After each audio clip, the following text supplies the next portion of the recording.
कहानी एक ऐसे व्यक्ति की है जो कि उनके सीने में एक राज दफन था और वो अपना राज बताने के लिए अपनी पत्नी का इंतज़ार करते रहते हैं, लेकिन उनकी पत्नी उनके पास तक नहीं आती। उनकी ऐसी हालत हो जाती है कि जो काम उन्हें पैरालाइज़ हो जाता है और वो अपनी पत्नी से बात करना चाहते हैं, उसे अपने पास बुलाना चाहते हैं, लेकिन उनकी पत्नी उसके पास नहीं आती।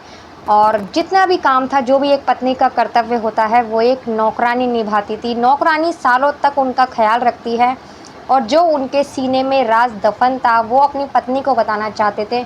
जब उनकी पत्नी नहीं आती, तो वो राज वो अपनी उस नौकरानी को बताते हैं और उस नौकरानी को ही अपनी दुनिया मानते रहते हैं। दोस्तों, कहानी बहुत ही अच्छी है और वो बहुत ही रुला देने वाली है। अगर आपको अच्छी लगे तो प्लीज़ लाइक ज़रूर कर देना और कमेंट कर कर ज़रूर बताना कैसी लगी।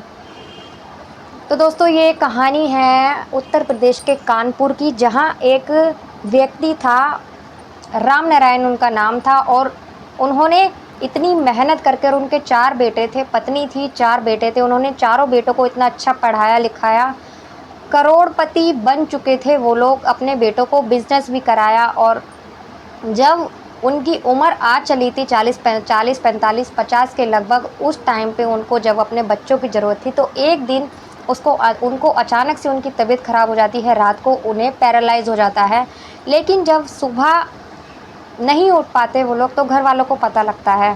जब घर वाले आते हैं, उन्हें हॉस्पिटल लेकर जाते हैं। अब हॉस्पिटल लेकर जब जाते हैं, तो हॉस्पिटल में डॉक्टर कहते हैं कि इन्हें पैरालाइज़ हुआ है और ये हम नहीं कह सकते कि वो कब ठीक होंगे, कब नहीं होंगे।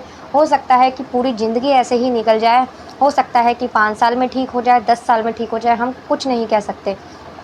अब उन्हें 1 महीने तक कम से कम हॉस्पिटल में ही रखा जाता है। 1 महीना जब हॉस्पिटल में रखा जाता है, तो 1 महीने बाद उन्हें घर लाया जाता है। अब घर लाने के बाद 2-4 दिन तो उनकी पत्नी उनका काम करती है।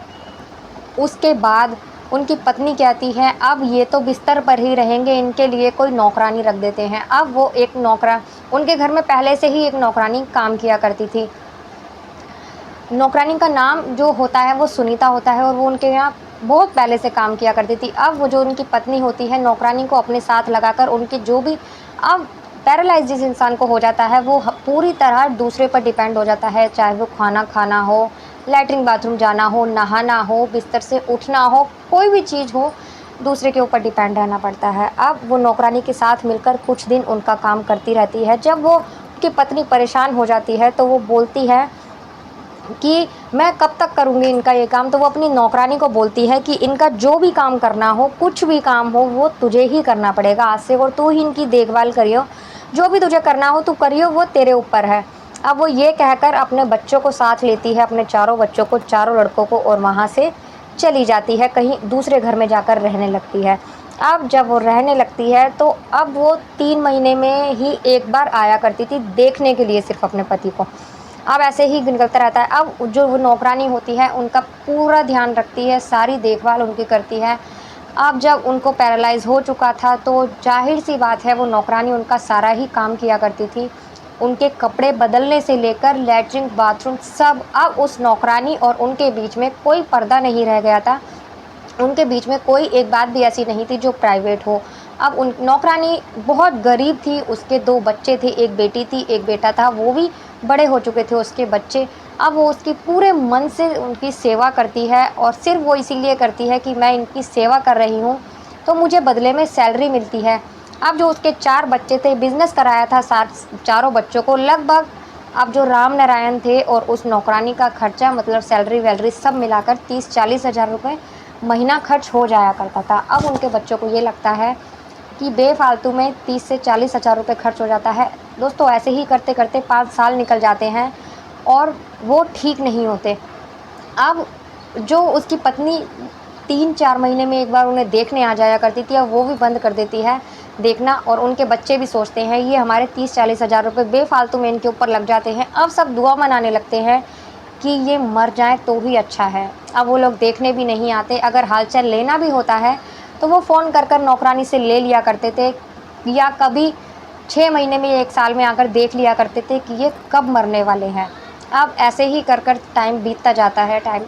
अब एक दिन की बात होती है, जो राम नारायण होते हैं वो अपनी नौकरानी से कहते हैं कि तुम्हें, उसका घर बहुत दूर होता है, तो वो कहते हैं कि तुम्हें आने जाने में बहुत दिक्कत होती है, तुम एक काम करो, किराए का घर ले लो मेरे ही बगल में, क्योंकि तुम्हें आने जाने में, क्योंकि अब मेरी हालत ऐसी है कि मुझे पल पल के लिए ज़रूरत होती है और मैं 5 मिनट भी मतलब तुम्हारे बगैर नहीं रह सकता हूँ, मुझे तुम्हारी ज़रूरत पड़ती रहती है।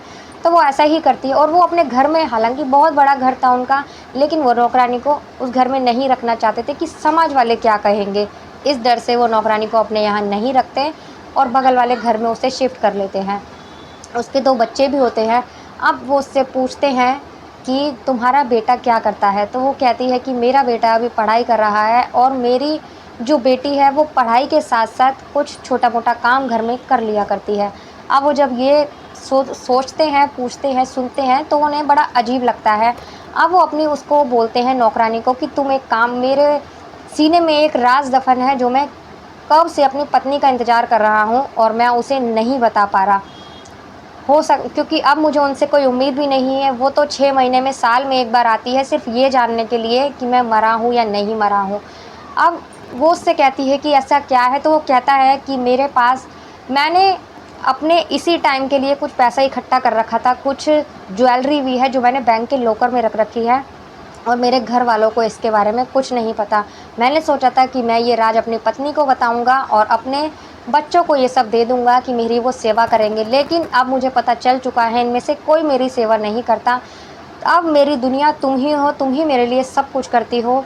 तो वो उससे उनको कहता है कि मेरे पास जो कुछ भी है, मेरे पास एक, कम से कम 1 किलो सोना है और कम से कम 20 लाख रुपए मेरे बैंक में हैं। तो 20 लाख रुपए मैंने 20 साल पहले मैंने अपने बैंक में जमा किए थे, जो कि अब 40 लाख तक हो चुके हैं और मैं तुम्हें वो पैसे दे दूँगा और तुम अपने बच्चे के लिए, बच्चों का भविष्य उससे तय कर सकती हो, बिज़नेस करवा सकती हो अपने बच्चे को। तो वो कहती है कि मैं गरीब हूँ, मुझे सैलरी मिल रही है, मुझे इतना सारा पैसा नहीं चाहिए, सिर्फ़ मुझे आप 2 लाख रुपए दे दोगे तो मैं अपने बच्चे को कोई काम करवा दूँगी, मैं उसी में ही खुश रहूँगी और मुझे कोई लालच नहीं है आपके पैसों का। लेकिन वो कहते हैं कि मुझे इन सब के लिए बैंक जाना होगा, मुझे बैंक की जाने की तैयारी करो। अब वो चुपके से अपने बच्चों के साथ मिलकर रात के टाइम, मतलब कैसे भी छुपके से गाड़ी में उन्हें बैंक लेके जाती है। बैंक, उसी बैंक में वो उस नौकरानी का भी एक अकाउंट खुलवाते हैं और अपने बैंक अकाउंट में से सारा पैसा और ज्वेलरी ट्रांसफ़र कर देते हैं उसके अकाउंट में।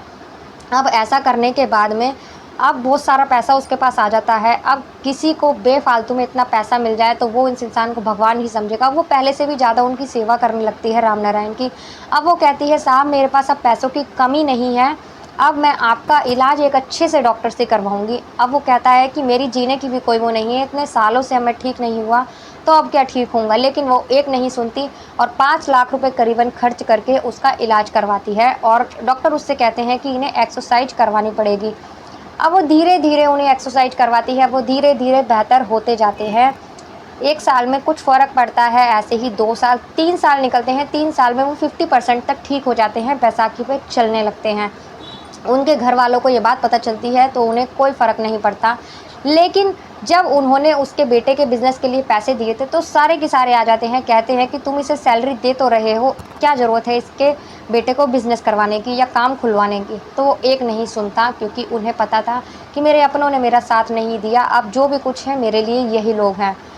तो वो अब उनकी सेवा पूरी तरह करती है। अब लगभग 5 साल में वो पूरी तरह ठीक हो जाते हैं और ठीक होने के बाद में वो अपने घरवालों से सारे रिश्ते तोड़ देते हैं और फिर उन्हीं के लिए, हालाँकि उनके बीच में, दोनों के बीच में ऐसा कोई रिश्ता नहीं था, लेकिन एक इंसानियत का रिश्ता था।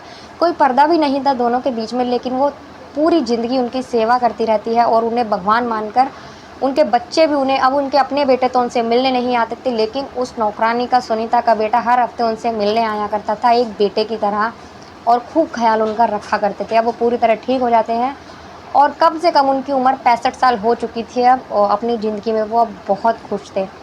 तो दोस्तों, कैसी लगी आपको ये कहानी? अगर अच्छी लगी हो तो प्लीज़ वीडियो को लाइक कर देना और कमेंट कर ज़रूर बताना कैसी लगी। मिलते हैं अगली किसी वीडियो में एक नई कहानी के साथ। तब तक के लिए नमस्कार।